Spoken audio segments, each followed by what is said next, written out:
Olá pessoal, mais uma vez estamos aqui para dar continuidade ao nosso estudo do Pentateuco. E hoje nós vamos falar sobre o livro do Êxodo, tá? O livro de Êxodo ele vai ser a continuação ali daquela história que terminou, mas não terminou em Gênesis, né? Quando José, sendo governador do Egito, ele manda trazer toda a sua família de Canaã para lá, né? Para o Egito, e diz o texto sagrado que tempos depois da morte de José, levantou-se um rei, um faraó que não conhecia José e começou a escravizar os hebreus, chegando a ponto de ordenar a morte de todo recém-nascido do sexo masculino, lançando no rio Nilo. E foi nesse contexto então que Deus ele vai usar um homem chamado Moisés, ok? Os pais de Moisés, Amram e Joquebede, o esconderam até não poderem mais. Moisés ainda era criança, né? Ele nasceu nesse contexto e aos 3 meses de idade, aproximadamente, eles já não podiam mais esconder Moisés ali por muito tempo. Então decidiram fazer um cesto onde o colocaram e o puseram no rio na esperança de salvar a sua vida. Esse cesto então ele foi parar às margens de um rio onde a filha de Faraó e as suas donzelas, as suas servas, se banhavam. Elas então pegaram o cesto e o entregaram à filha de Faraó, e o menino então passou a ser filho da filha de Faraó, né? Ela o adotou e o criou ali na corte do Egito. Esse fato está lá em Êxodo capítulo 1 e capítulo 2, né? Esses 2 capítulos, ok? Bom, lá ele ficou 40 anos, né, morando ali na corte do Egito, e ele aprendeu teve todo o seu preparo, né? Ele aprendeu toda a ciência, toda a cultura do Egito, né? Então ele teve um preparo teológico ali no Egito, se é que a gente pode dizer assim, né? Aprendendo toda a cultura, toda a ciência e toda a religiosidade egípcia, embora soubesse desde cedo que ele era hebreu, filho da promessa, filho de Isaac, Abraão e Jacó, que são os patriarcas da promessa de Deus. Então, Moisés sabia a que povo ele pertencia, ok? Então, aos 40 anos de idade, ele fugiu do Egito, pois havia matado um egípcio lá que estava maltratando um hebreu, e ele então se refugiou na terra de Canaã, onde permaneceu por 40 anos. E onde também conheceu Zípora, sua esposa, filha de Jetro, medianita, descendente de Abraão. Você vai encontrar esse episódio também lá em Atos, capítulo, no Novo Testamento, né? Capítulo 7, versículo 23 e 24, quando Estevão, ele conta toda a história dos patriarcas, né? Até chegar em Jesus. Tá? Então, ele vai falar ali desse episódio. Bom, e Moisés então, morando ali em Midian, ele se torna pastor de ovelhas ali nas terras de Midian, e aconteceu que, de uma forma muito inusitada, Moisés reparou uma sarça ali que estava ardendo, que estava incandescente, mas ela não se queimava. E ele vislumbrava então aquela sarça, e ele se aproxima daquela sarça ardente, e Deus então fala com ele, o primeiro contato de Deus com Moisés, e nesse primeiro contato Deus o incumbe de uma missão, né, que era tirar o seu povo do Egito e levar para a terra de Canaã. Bom, de fato era uma grande missão para alguém tão pequeno. Moisés, ele se recusa a ir porque ele tinha a sua voz, né? Diz a palavra que ele tinha a sua fala meio travada, não sei qual era o sentido, mas ele não falava muito bem, e por conta disso, ele não se sentia capaz de cumprir essa missão, até porque a voz seria o principal instrumento dele ali, né? Que ele ia ter que falar com o faraó. Então, ele, segundo o relato bíblico, tinha uma dificuldade na fala, e esse fato o levaria a fracassar na sua missão. No entanto, Deus o convence a ir, mesmo assim, mostrando a ele que a batalha que ele ia enfrentar não seria vencida na sua própria força ou na sua própria capacidade de persuasão, inclusive, mas no poder de Deus, tá? E uma outra coisa assim muito emblemática em todo esse relato, eu estou fazendo aqui dando uma pincelada, né, em tudo, mas depois eu espero que você leia esse livro e comprove, né?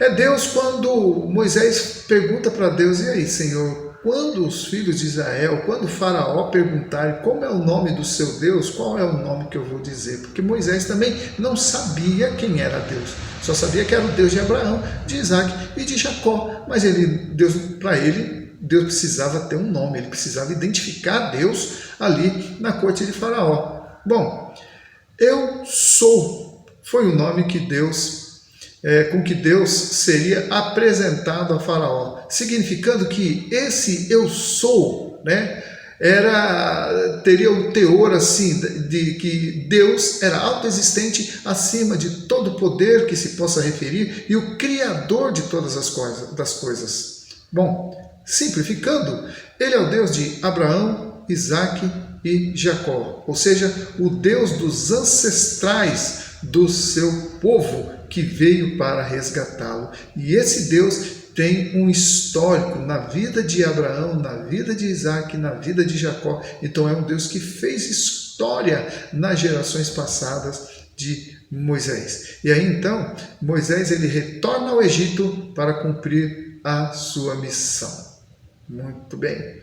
E aí é o que nós vamos estudar no capítulo 5, quando então ocorre o confronto entre Moisés e Faraó. Né? O texto diz assim, Êxodo capítulo 5, versículo 1 e 2. Depois foram Moisés e Arão e disseram a Faraó: assim diz o Senhor Deus de Israel: deixa ir o meu povo para que me celebre uma festa no deserto. Respondeu Faraó: quem é o Senhor para que eu ouça a sua voz e deixe ir a Israel? Não conheço o Senhor, nem tampouco deixarei ir Israel. Começa a partir daí o grande confronto entre Moisés e Faraó. Moisés representando Deus de Abraão, Isaque e Jacó, e Faraó representando os deuses do Egito. Então, Faraó, ele não se deixa convencer, pelo contrário, ele aumenta a opressão aos hebreus para que eles se voltem contra Moisés, e começa então aí uma série de 10 pragas que vão assolar o Egito completamente. Então, nós vamos ver ali que 10 pragas, das quais a primeira foi que Moisés transformou toda a água do Egito em sangue. A segunda, ele fez com que produzissem no Egito todo milhares e milhares de rã por toda parte, a praga das rãs. A terceira, a praga dos piolhos, depois a praga das moscas, depois a peste nos animais, depois as úlceras, chuva de pedra e que arrasou toda a propriedade dos egípcios, a chuva de gafanhotos que arrasou mais ainda, e a trevas, 3 dias e 3 noites de trevas sobre a terra do Egito, e por último a morte dos primogênitos. Agora, um fato interessante aqui: nenhuma dessas pragas atingiu os hebreus, porque eles moravam ali no Egito também, mas a praga não alcançou os hebreus. Todas essas pragas foram só sobre o Egito. E sobre a morte dos primogênitos a gente vai abordar mais para frente, tá? Bom, podemos observar que a saída dos hebreus do Egito envolveu um conflito entre deuses. Moisés representando o Deus de Israel contra os deuses do Egito, representado por Faraó e seus magos. Os magos até tentaram transformar a água em sangue, e tentaram produzir piolhos também, só que não conseguiram reverter o processo. Ou seja, conseguiram fazer o caos, mas não conseguiram reverter. Então, cada uma dessas pragas que foram deflagradas no Egito era um golpe contra as divindades dos egípcios. Aquilo que eles adoravam estava sendo desmascarado, Os objetos de culto dos egípcios estavam sendo destruídos, a fé dos egípcios estava sendo abalada, porque as pragas, o rio Nilo, por exemplo, era considerado uma divindade, e a água do rio Nilo se transformou em sangue, se tornou em sangue, e tantas outras coisas. Eles adoravam os animais também. O touro representava também uma entidade, e a peste nos animais também mostrou que Deus, ele é Deus sobre todos os deuses do Egito. Tá bem? E assim, todos eles foram derrotados e desmascarados por completo, por ocasião da última praga, inclusive. Tá? A praga na qual morrem todos os primogênitos, desde o mais insignificantes dos animais até o primogênito do faraó, do próprio faraó, que também era considerado um deus, aliás, o principal deles. Olha o que diz o texto. Deus falando para Moisés falar para o povo, né, na ocasião da noite em que os primogênitos dos egípcios iriam morrer. Porque naquela noite passarei pela terra do Egito e ferirei todos os primogênitos na terra do Egito, tanto dos homens como dos animais, e sobre todos os deuses do Egito executarei juízos. Eu sou o Senhor.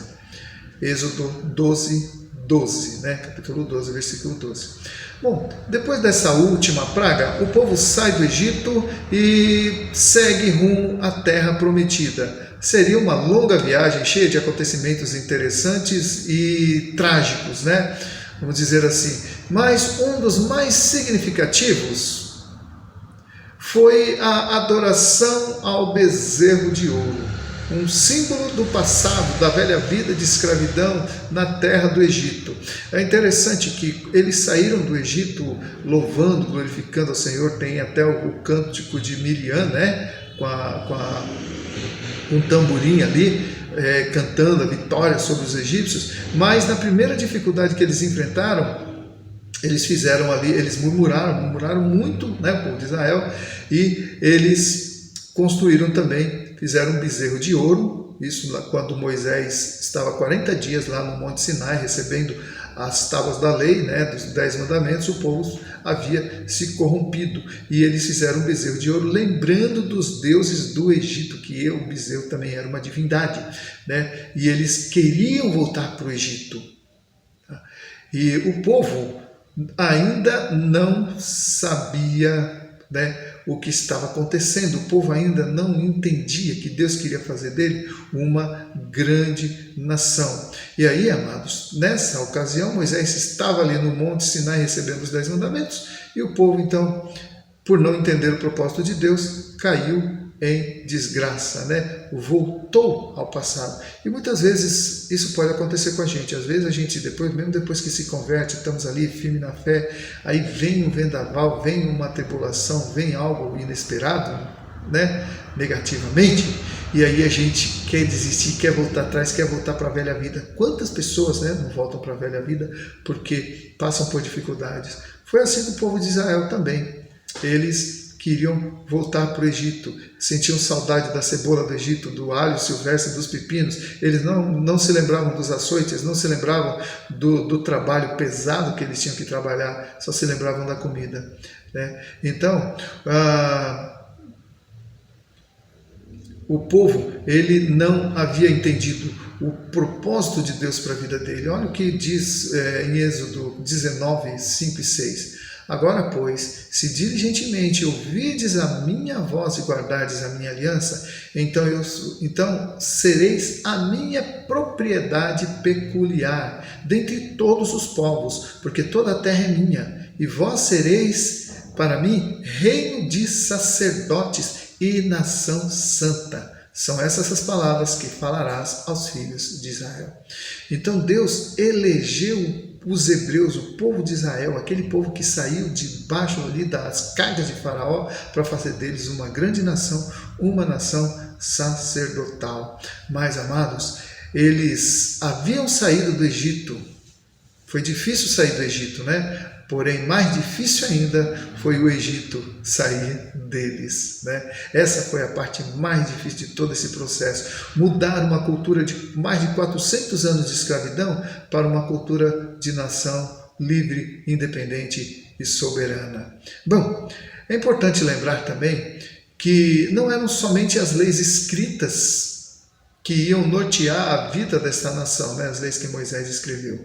Deus ordenou também que se construísse um tabernáculo o qual seria o centro da adoração do povo. Esse tabernáculo deveria ter as medidas exatas dadas por Deus e assim como todo material também ordenado por ele. Eles não tinham autorização para fazer nada diferente do que Deus havia ordenado. O tabernáculo seria o local onde Deus se encontraria com seu povo por meio dos seus representantes, os sacerdotes, e receberia os sacrifícios.